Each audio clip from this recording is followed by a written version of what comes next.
तो दोस्तों कैसे हैं आप लोग? अच्छे हैं दोस्तों मैं प्रदीप त्रिपाठी क्वालिटी ट्रेनिंग के इस सेशन में आप लोगों का स्वागत करता हूं। दोस्तों आप लोगों ने मेरी पिछली ट्रेनिंग देखी जो पीएफडी के ऊपर थी, जिसमें मैंने आपको बताया कि पीएफडी क्या होता है, स्टेप बाय स्टेप पीएफडी को हम कैसे बताएं और पीएफडी का यूज हम क्यों करते हैं। तो दोस्तों आप लोगों को ट्रेनिंग कैसी लगी आप अपने कमेंट्स बॉक्स में लिखकर जरूर बताइए। दोस्तों आज का जो ट्रेनिंग का विषय है वो कंट्रोल प्लान के ऊपर है, जिसमें मैं आपको बताऊंगा कि कंट्रोल प्लान क्या होता है, कंट्रोल प्लान का यूज हम क्यों करते हैं और स्टेप बाय स्टेप हम कंट्रोल प्लान को कैसे बनाएं। दोस्तों आज की ट्रेनिंग स्टार्ट करने के पहले मेरा आप लोगों से निवेदन है कि जिन भाइयों ने मेरा चैनल अभी तक सब्सक्राइब नहीं किया है वो मेरे चैनल को सब्सक्राइब कर लें एवं आप लोग बेल आइकन को दबाना ना भूलें, ताकि जो मेरे वीडियो से रिलेटेड लेटेस्ट अपडेट है वो आप लोगों तक पहुंचती रहे। दोस्तों आइए आज की ट्रेनिंग को स्टार्ट करते हैं। तो सबसे पहला पॉइंट है व्हाट इज कंट्रोल प्लान, यानी कि कंट्रोल प्लान है क्या दोस्तों। तो सबसे पहले हम कंट्रोल प्लान की डिफिनेशन को समझते हैं। A document that describe how to control the critical input to continue to meet the customer expectations of the output, यानी कि कंट्रोल प्लान एक डॉक्यूमेंट है जो ये डिस्क्राइब करता है कि इनपुट के थ्रू, किसी क्रिटिकल इनपुट के थ्रू हम कैसे कस्टमर की एक्सेप्टेशंस या कस्टमर के आउटपुट को मीट करें, यानी कि जो भी इनपुट हमारे क्रिटिकल हैं उनके थ्रू हम कैसे कस्टमर के आउटपुट या कस्टमर के एक्सेप्टेशन को मैच करें। यही कंट्रोल प्लान की डिफिनेशन में बताया गया दोस्तों, या दूसरे शब्दों में हम इसको डिफाइन कर सकते हैं। A control plan is a method for documenting the functional element of quality control, यानी कि क्वालिटी कंट्रोल के जो फंक्शनल एलिमेंट हैं उनको डॉक्यूमेंटिंग करने का कंट्रोल प्लान एक तरीका है। That are to be implemented in order to assure, जो इसलिए इम्प्लीमेंट किए जा सकते हैं कि ये निश्चित कर सकें, एश्योर कर सकें that quality standard are met for a particular product और सर्विसेज, कि जो क्वालिटी स्टैंडर्ड है वो एक पर्टिकुलर प्रोडक्ट या सर्विस को मीट करेंगे। दोस्तों the intent of the control plan is to formalize and document the system of control that be utilize. जो कंट्रोल प्लान का जो इंटेंट है वो क्या है कि डॉक्यूमेंट को कैसे फॉर्मलाइज किया जाए और कैसे उनको यूटिलाइज किया जाए, यानी कि एक सिस्टम को कैसे हम बनाएं और कैसे उसको फॉर्मलाइज और यूटिलाइज करें, यही एक कंट्रोल प्लान का उद्देश्य होता है। दोस्तों नेक्स्ट पॉइंट है दोस्तों ऑब्जेक्टिव और पर्पस, यानी कि कंट्रोल प्लान का ऑब्जेक्टिव या उद्देश्य क्या है दोस्तों।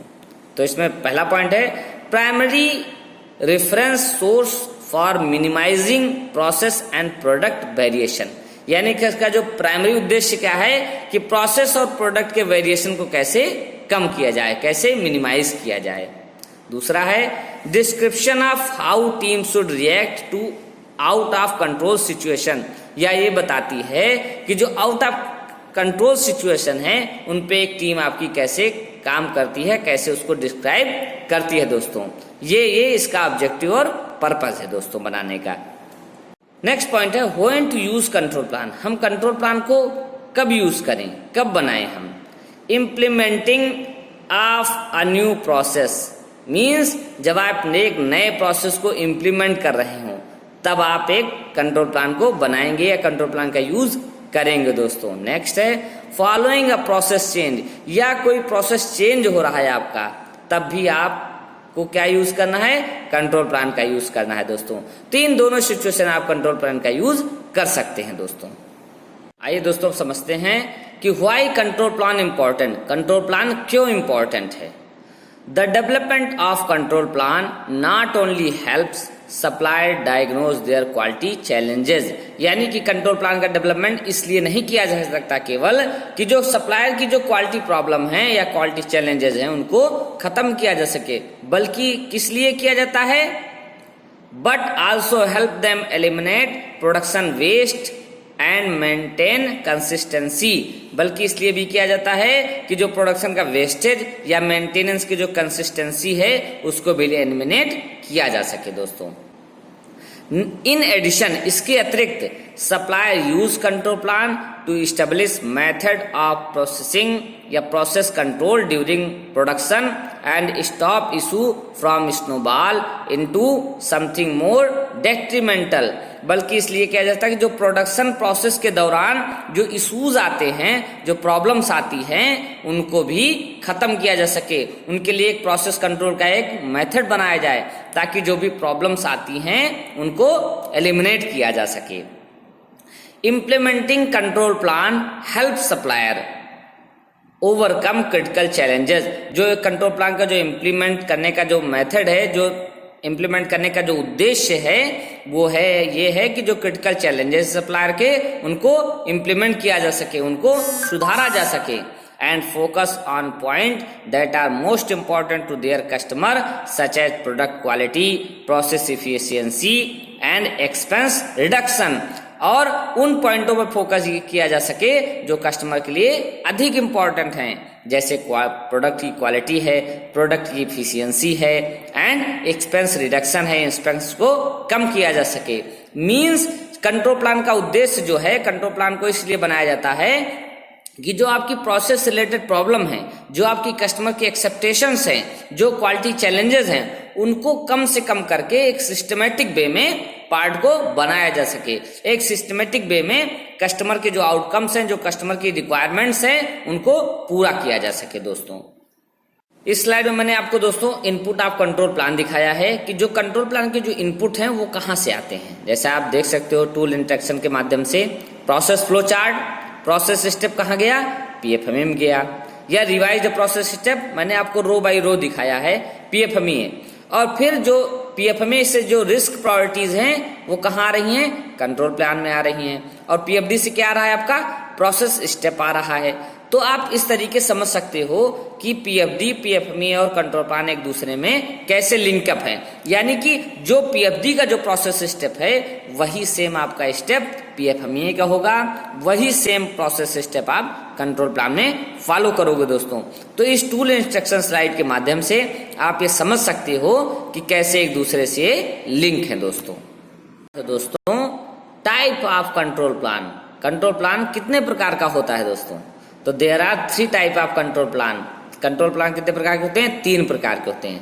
पहला है प्रोटोटाइप कंट्रोल प्लान, दूसरा है प्री लॉन्च कंट्रोल प्लान और तीसरा है production control plan.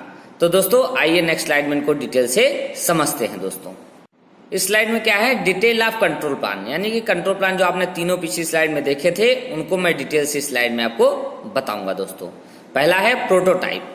A prototype control plan is applicable if a component is in the early phase of development. एक प्रोटोटाइप कंट्रोल प्लान कहाँ एप्लीकेबल होता है?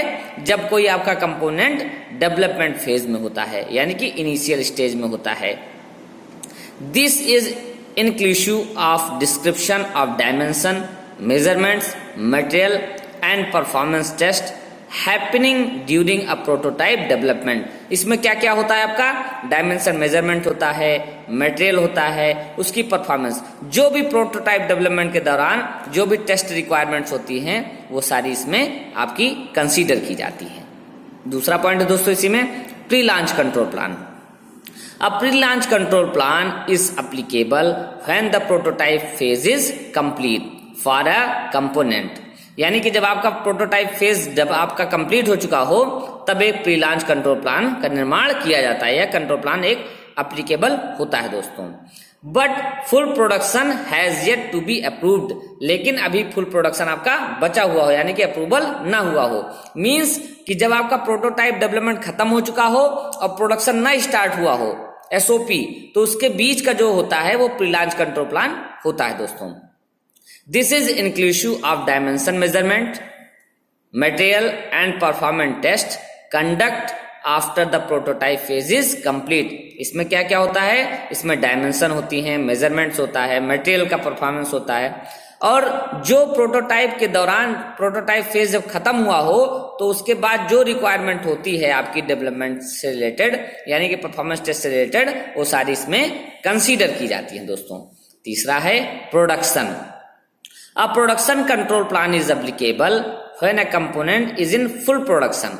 एक प्रोडक्शन कंट्रोल प्लान कब अप्लीकेबल होता है? जब आपका प्रोडक्शन फुल स्टेज में हो, यानी कि आपका कंपोनेंट प्रोडक्शन स्टेज में हो, चल रहा हो production. The plan is compressive of A characteristics. इस प्लान में क्या क्या होता है? प्रोडक्ट की कैरेक्टरिस्टिक्स, प्रोसेस कंट्रोल, जो टेस्ट हैं, जो मेजरमेंट्स हैं फुल प्रोडक्शन के दौरान, वो सारे इसमें कंसीडर किए जाते हैं। यानी कि जब आपका एक फुल प्रोडक्शन किया जा रहा हो, उस दौरान जो कंट्रोल प्लान यूज किया जाता है वो प्रोडक्शन कंट्रोल प्लान होता है दोस्तों, जिसमें सारी चीजें आपकी प्रोसेस, प्रोडक्ट, सारी कैरेक्टरिस्टिक्स आपके लिखे हुए होते हैं दोस्तों। नेक्स्ट पॉइंट है दोस्तों, term used in control plan, यानी कि वो डिफिनेशन, वो टर्म जो कंट्रोल प्लान में यूज होते हैं दोस्तों।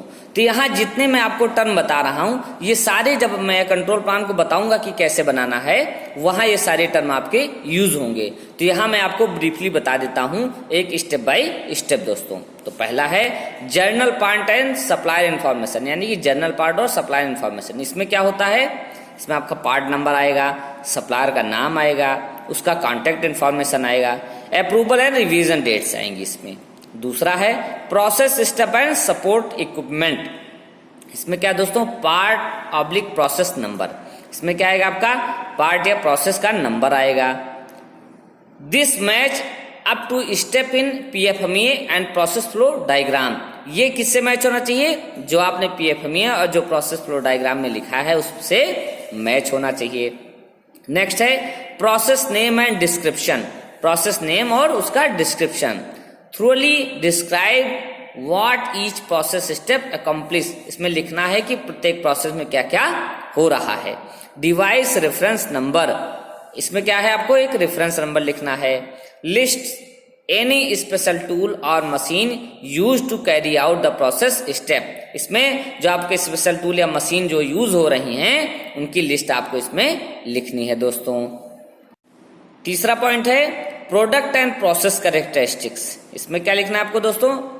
कैरेक्टरिस्टिक नंबर, यानी कि जो आपकी प्रोडक्ट और प्रोसेस की कैरेक्टरिस्टिक्स है उसका नंबर आपको लिखना है। रेफरेंस है unique number of each characteristic being check, यानी कि आपको हर एक जो आपकी कैरेक्टरिस्टिक्स है उसका एक यूनिक नंबर देना है।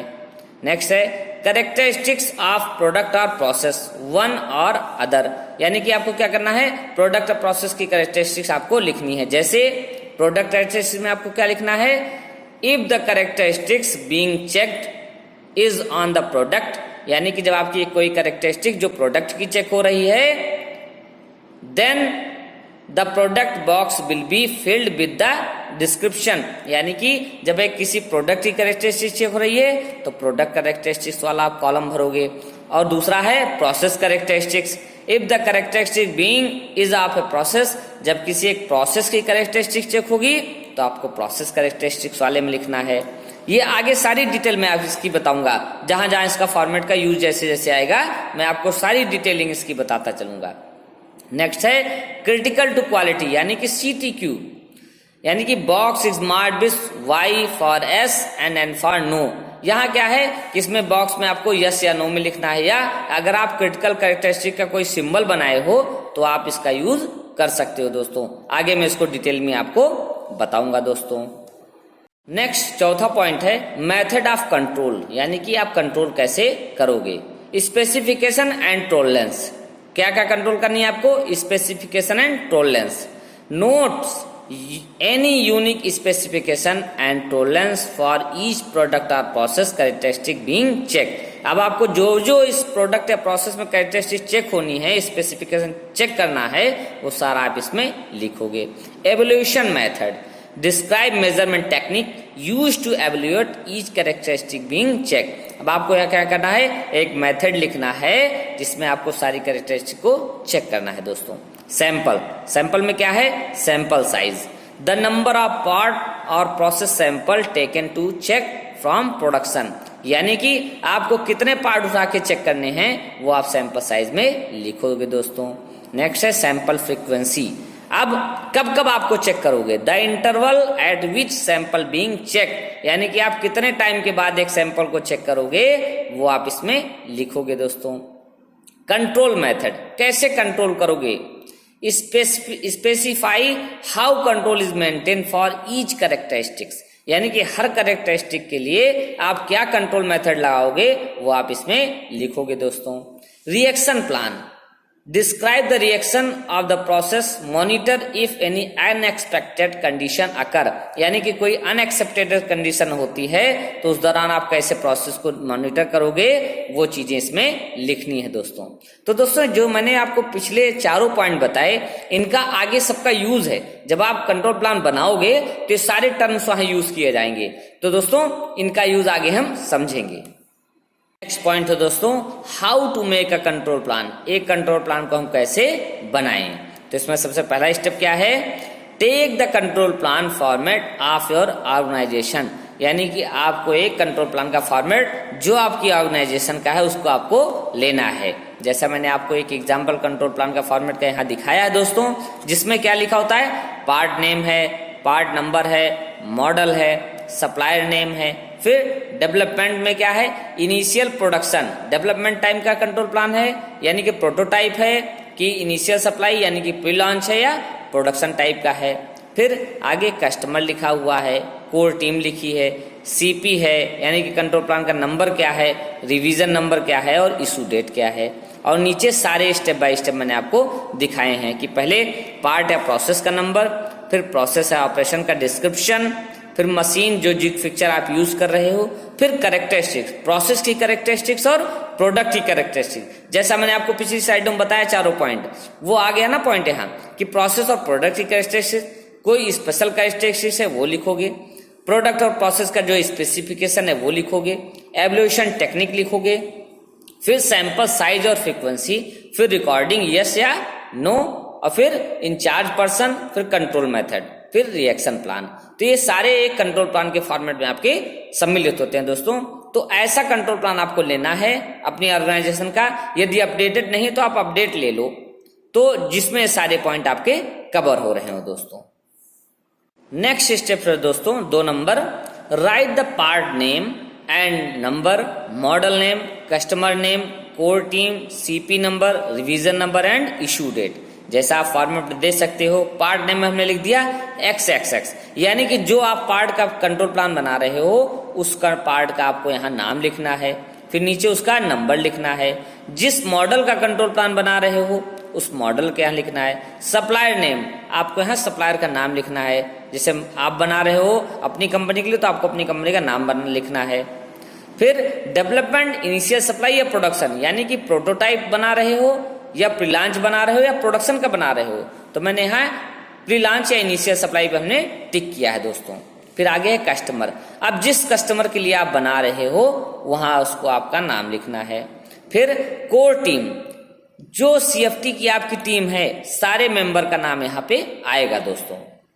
नेक्स्ट है CP number, control plan number. ये एक ट्रेसेबिलिटी के लिए होता है कि आप कंट्रोल प्लान का नंबर देके आप कंसीडर कर सकते हो कि हमने किस सीक्वेंस के थ्रू इसको बनाया है या हमारा कौन सा कंट्रोल प्लान किस मॉडल के लिए अप्लीकेबल है। तो यहाँ आप अपना यूनिक नंबर आप कंट्रोल प्लान का दे सकते हो दोस्तों। रिवीजन नंबर, आप अगर नया कंट्रोल प्लान बना रहे हो तो 0 रिवीजन नंबर, या किसी रिवीजन के थ्रू बना रहे हो तो यहाँ आपको रिवीजन नंबर लिखना है। इशू डेट में जिस दिन आप कंट्रोल प्लान बना रहे हो वो डेट आएगी, या अगर आपने रिवीजन किया है तो जो रिवीजन की डेट है वो इसमें आएगी दोस्तों। नेक्स्ट स्टेप है दोस्तों तीसरा, write the first operation of the process with detail as per PFD, यानी कि जैसा आपका PFD में जो प्रोसेस स्टेप था उसी के अनुसार आपको इसमें ऑपरेशन को लिखना है। यानी कि इसका जो प्रोसेस स्टेप आया वो कहाँ से आया, PFD से आया। जैसे मैंने आपको इसमें दिखाया है एग्जांपल में स्लाइड में कि 10 नंबर, यानी कि पहला ऑपरेशन क्या है 10 है। ऑपरेशन का नेम क्या है, प्रोसेस का नेम क्या है, raw material receiving inspection and move to storage. अब दोस्तों नंबर इसमें हमने डाल दिया। जैसे हमने अगर यहाँ 4 कैरेक्टरिस्टिक्स चेक कर रहे हैं तो 10.01, 02, 03, 04, यहाँ हमने 3 चेक की हैं तो हमने 10.01, 02 और 03 लिख दी। अब कैरेक्टरिस्टिक्स में आता है प्रोसेस या प्रोडक्ट, आप प्रोसेस में क्या चेक कर रहे हो और प्रोडक्ट में क्या चेक कर रहे हो। तो यहाँ हम क्या चेक कर रहे हैं, प्रोडक्ट की कैरेक्टरिस्टिक्स चेक कर रहे हैं, क्योंकि कोई मटेरियल आया तो उसमें प्रोडक्ट में क्या क्या चेक करना है। जैसे क्या चेक करना है, अपीरियंस, यानी कि जो आपका अपीरियंस है वो कैसा है। हमने प्रोडक्ट कैरेक्टरिस्टिक्स में लिख दिया कि no rust, no taper, no dent होना चाहिए। फिर क्या है एवोल्यूशन टेक्निक, कि आप कैसे इसको चेक कर रहे हो, विजुअल चेक कर रहे हो या किसी इंस्ट्रूमेंट से चेक कर रहे हो, तो विजुअल चेक करें तो हमने विजुअल लिखा। साइज क्या है, एज पर सैम्पलिंग प्लान, जो आपकी कंपनी का सैम्पलिंग प्लान है वो आप यहाँ लिखोगे दोस्तों। फ्रीक्वेंसी क्या है, वंस पर लॉट, जब आपका एक बार लॉट आएगा तब आपको इसको चेक करना है। रिकॉर्डिंग यस या नो, रिकॉर्डिंग करना है कि नहीं करना है, हाँ रिकॉर्डिंग करना है। साइज कैसे कितना रिकॉर्डिंग करना है, एज पर सैम्पलिंग प्लान करना है। फिर इंचार्ज पर्सन कौन चेक करेगा उसको, क्यूए इंजीनियर चेक करेगा। कंट्रोल मेथड, कैसे आप उसको जो आप रिकॉर्डिंग कर रहे हो कहाँ कंट्रोल कर रहे हो, इनकमिंग इंस्पेक्शन रिपोर्ट उसके लिए हम बना रहे हैं। फिर आगे है रिएक्शन प्लान, इसमें क्या है, hold the material and return to the supplier, यदि कोई रिजेक्शन आता है, कोई अनएक्सपेक्टेड चेंजेस या कोई अनएक्सपेक्टेड प्रॉब्लम्स आती है तो आप लॉट को होल्ड करोगे और सप्लायर को वापस करोगे। दूसरा हमने 10.02 में इसी में दिखाया है कि थिकनेस हम चेक कर रहे हैं। प्रोडक्ट एक्सिस में थिकनेस क्या है, 1.3 है, 2.3 चेक कर रहे हैं हम। किससे चेक कर रहे हैं, टेक्निक क्या है, एवोल्यूशन मेथड, माइक्रोमीटर, माइक्रोमीटर से हम चेक कर रहे हैं।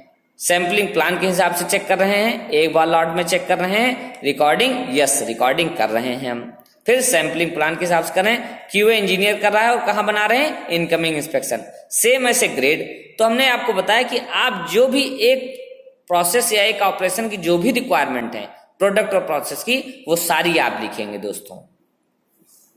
पॉइंट है fourth point, write the next operation of the process with detail as per PFD. Same जैसा आपका पीएफडी में सेकंड ऑपरेशन था वैसे ही आपको सेकंड ऑपरेशन इसमें भी लिखना है। जैसे मैंने आपको दिखाया, सेकंड ऑपरेशन है ब्लैंकिंग एंड पंचिंग। क्या है, ब्लैंकिंग और पंचिंग। मशीन क्या है, किस मशीन पे चल रहा है ये, पावर प्रेस है 63 टन की, मशीन नंबर कितना है 14। फिर इसमें सीरियल नंबर, अब 20 है ऑपरेशन तो 20.01, 02, 03, 04, 05 ऐसे जितने कैरेक्टरिस्टिक्स आप चेक कर रहे हो, चाहे वो प्रोडक्ट के हो चाहे प्रोसेस को, आपको सीरियल नंबर उनका देना है। फिर कैरेक्टरिस्टिक्स में आते हैं प्रोसेस एंड प्रोडक्ट। हम प्रोडक्ट में क्या क्या चेक कर रहे हैं और प्रोसेस में क्या क्या चेक कर रहे हैं। जैसे प्रोडक्ट में हम क्या क्या चेक कर रहे हैं, अपीयरेंस है, सीट थिकनेस है, होल का डाया है, डायमेंशन है। और प्रोसेस में क्या चेक कर रहे हैं हम, मशीन की सफाई चेक कर रहे हैं, बैलेंसर का प्रेशर चेक कर रहे हैं, हाइड्रोलिक ओवरलोड चेक कर रहे हैं, क्लच, यानी कि जो भी प्रोसेस की रिक्वायरमेंट है वो सारी प्रोसेस वाले कॉलम में, और जो भी प्रोडक्ट की रिक्वायरमेंट है वो प्रोडक्ट वाले कॉलम में। फिर प्रोडक्ट और प्रोसेस स्पेसिफिकेशन, अब जो स्पेसिफिकेशन है इनका प्रोडक्ट का या प्रोसेस का वो सारा हम लिखेंगे। जैसे अपीयरेंस में है कि no blanking, no burn, no dent होना चाहिए। सीट थिकनेस 2.3 है, होल का डाया कितना होना चाहिए, 11 होना चाहिए। फिर डायमेंशन सेम ऐसे प्रोसेस में सफाई कितनी होनी चाहिए, 252.5 होनी चाहिए। बैलेंसर का प्रेशर 2 से 3 kg होना चाहिए। हाइड्रोलिक ओवरलोड 4 से 5 होना चाहिए।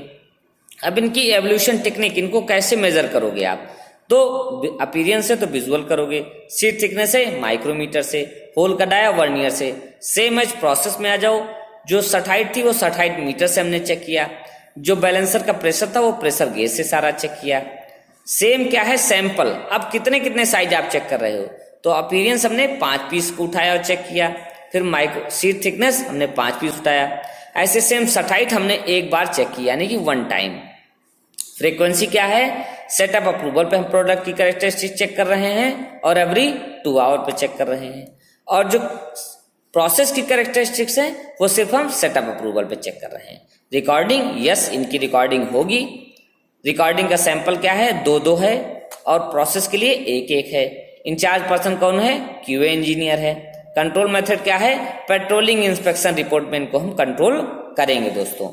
रिएक्शन प्लान क्या है, यदि कोई अनएक्सपेक्टेड चेंज आते हैं तो स्टॉप द प्रोडक्शन, आपको प्रोडक्शन को स्टॉप कराना है। Segregate the material and reset the machine, आपको जो रिजेक्शन मेथड मटेरियल बना है उसको सेग्रीगेट कराना है और मशीन को दोबारा से सेट करना है दोस्तों।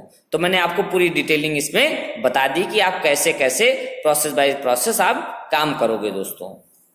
स्लाइड में मैंने दोस्तों 5वें स्टेप में आपको दिखाया है कि write the operation of the process with detail as per PFD. आपको क्या करना है, जो सारे ऑपरेशन आप कर रहे हो, यानी कि फाइनल एक प्रोडक्ट को बनाने के जो भी जितने ऑपरेशन है वो सारे आप एज इट इज लिखोगे। जैसे मैंने आपको बीच का पॉइंट दिखाया है कि फाइनल और पैकिंग। अब आपको सेम फाइनल में आप क्या क्या चेक कर रहे हो, क्या प्रोडक्ट की कैरेक्टरिस्टिक्स हैं वो सारी आपकी फाइनल इंस्पेक्शन में आएंगी, यानी कि जो भी कस्टमर के आपका FIS है कस्टमर का, उस हिसाब से आप फाइनल इंस्पेक्शन में सारा कवर कर लोगे।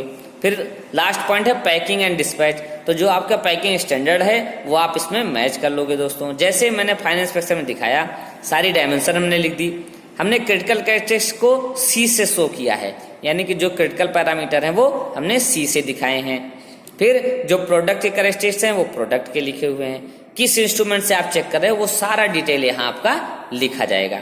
सेम पैकिंग एंड डिस्पैच में पैकिंग क्वांटिटी क्या है, एज पर पैकिंग स्टैंडर्ड है, विजुअल है या काउंटिंग करके आपको लिखना है, 100% करना है उसको, सेम टैग लगाना है आपको। तो सारी चीजें मैंने आपको स्टेप बाय स्टेप स्लाइड में बताई हैं दोस्तों। इनके थ्रू आप समझ सकते हो कि आपको कंट्रोल प्लान को कैसे बनाना है दोस्तों। नेक्स्ट पॉइंट है दोस्तों, यानी कि छठा point, at the end write the revision number, revision date, revision detail if any, and write the prepare and approved person name and sign. अब आपको अंत में क्या करना है, रिवीजन नंबर, यानी कि ये कंट्रोल प्लान अगर आप नया बना रहे हो तो रिवीजन नंबर आपका 0 है, यदि कोई रिवीजन है तो वो रिवीजन डेट आएगी, और रिवीजन डिटेल में आप फिल करोगे कि आप किसके लिए कंट्रोल प्लान में चेंज कर रहे हो या कौन सा रिवीजन आप डाल रहे हो दोस्तों।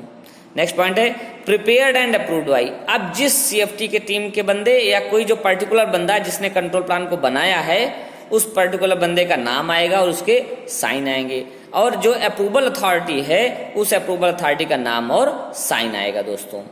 अंत में एक लीजेंड्स मैंने लिखा है C क्रिटिकल, यानी कि जो हमने क्रिटिकल के लिए C का यूज किया था उसको हमने लीजेंड के थ्रू डिफाइन कर दिया कि ये जो C है वो क्रिटिकल के लिए हमने यूज किया है दोस्तों। तो दोस्तों आज मैंने आपको बताया कि एक कंट्रोल प्लान क्या होता है, उसके कौन कौन सा ऑब्जेक्टिव हैं, उनका यूज कैसे करें और कंट्रोल प्लान क्यों उपयोगी है, और स्टेप बाय स्टेप मैंने आपको बताया कि आपको कंट्रोल प्लान कैसे बनाना है दोस्तों। तो दोस्तों आज की ट्रेनिंग आपको कैसी लगी, आप अपने कमेंट्स बॉक्स में लिखकर जरूर बताएं।